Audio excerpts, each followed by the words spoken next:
Tasavvur qiling, cheksiz miqdordagi xonali mehmonxona bor. Xonalar 1, 2, 3, 4 va hokazo tarzda cheksiz raqamlangan. Bu Hilbert mehmonxonasi va siz uning menejerisiz. Mehmonxona kelgan har qanday odamni qabul qila oladigandek tuyulishi mumkin, ammo Hilbert mehmonxonasidagi cheksiz xonalarning ham chegarasi bor. Boshlanishiga aytaylik, har bir xonada faqat bitta odam yashashiga ruxsat berilgan va barcha xonalar to'la. Cheksiz sonli xonalarda cheksiz miqdordagi odamlar bor. Keyin yana kimdir keladi va xona so'raydi, lekin hamma xonalar band. Xo'sh, nima qilish kerak?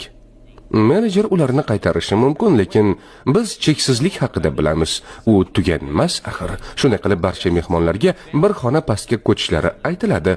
Ya'ni birinchi xonadagi odam ikkinchi xonaga o'tadi, ikkinchi xonadagi kishi esa uchinchi xonaga o'tadi va shunga o'xshash. Va endi siz yangi mehmonni birinchi xonaga qo'yishingiz mumkin.